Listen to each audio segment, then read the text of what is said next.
قارون کے خزانے کے متعلق آپ نے تاریخی حکایات اور محاورے تو سنے ہی ہوں گے۔ یہ وہی شخص ہے جس کا ذکر اللہ نے قرآن مجید میں نشان عبرت کے طور پر کیا ہے۔ قارون بنی اسرائیل کا امیر ترین شخص تھا، جس کے خزانے کی کنجیاں 300 اونٹوں اور خچروں پر لادی جاتی تھیں اور ہر کنجی چمڑے کی ہوتی تھی، جو ایک خزانے کی چابی تھی۔ تاریخ انسانی میں شاید قارون سے زیادہ دولت کسی شخص کو عطا نہیں کی گئی۔ قارون حضرت موسیٰ علیہ السلام کے چچا یسوع کا بیٹا تھا۔ وہ نہایت ہی حسین و خوبصورت آدمی تھا۔ یہی وجہ تھی کہ بنی اسرائیل اور قبطی لوگ اسے منور کہا کرتے تھے۔ قارون جوانی میں اپنی قوم میں سب سے با اخلاق اور نیک فرد میں شمار کیا جاتا تھا۔ نیز توریت کا بہت بڑا عالم دین تھا، کیونکہ اس کی پرورش حضرت موسیٰ علیہ السلام کے سایہ عرفت میں ہوئی تھی۔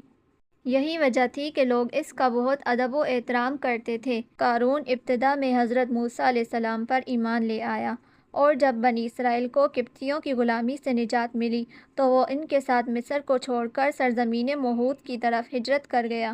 وہاں اس کے حالات بدل گئے اور اس کے ہاتھ میں بے شمار دولت آئی۔ دیکھتے ہی دیکھتے وہ اپنی قوم کا امیر ترین شخص بن گیا، جس کا ذکر اللہ نے قرآن مجید میں کچھ یوں کیا ہے: بے شک قارون موسیٰ علیہ السلام کی قوم سے تھا، پھر اس نے قوم پر زیادتی کی، اور ہم نے اس کو اتنے خزانے دیے جن کی کنجیاں اٹھانا ایک طاقتور جماعت پر بھاری تھا۔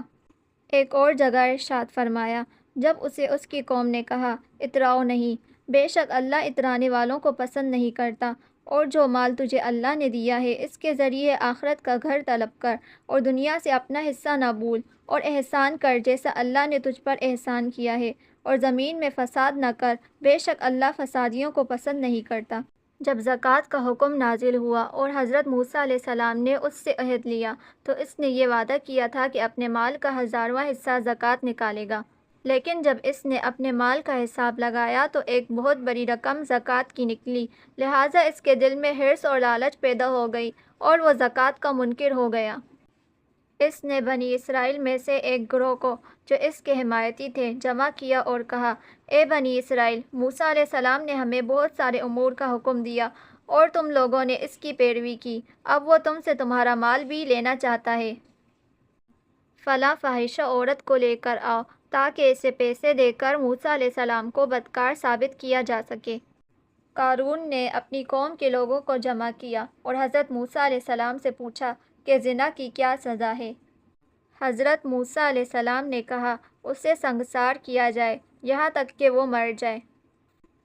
قارون نے حضرت موسیٰ علیہ السلام سے کہا حتیٰ کہ یہ کام آپ نے ہی انجام دیا ہو تو؟ موسیٰ علیہ السلام نے کہا ہاں، حتیٰ کہ اس کام کو میں بھی انجام دوں تو یہی حکم ہے۔ قارون نے کہا بنی اسرائیل یہ گمان کرتے ہیں کہ آپ نے فلاں فاحشہ عورت سے زنا کیا ہے۔ حضرت موسیٰ علیہ السلام نے فرمایا اس عورت کو میرے سامنے لاؤ، لہٰذا اس عورت کو بلایا گیا تو آپ نے فرمایا اے عورت، اس اللہ کی قسم جس نے بنی اسرائیل کے لیے دریا کو پھاڑ دیا اور عافیت و سلامتی کے لیے دریا کے پار کرا کر فرعون سے نجات دی، سچ کہہ دے کہ واقعہ کیا ہے۔ حضرت موسیٰ علیہ السلام کے جلال سے عورت سہم کر کانپنے لگی اور اس نے مجمع عام میں کہہ دیا کہ اے اللہ کے نبی، مجھ کو قارون نے کثیر دولت دے کر آپ پر بہتان لگانے کے لیے آمادہ کیا تھا۔ حضرت موسیٰ علیہ السلام آپ دیدہ ہو کر سجدہ شکر میں گر پڑے اور حالت سجدہ آپ نے یہ دعا مانگی کہ یا اللہ، قارون پر اپنا قہر و غضب نازل فرما۔ لہٰذا وہ تمام لوگ جو قارون کے ساتھ تھے وہ اس سے جدا ہو گئے۔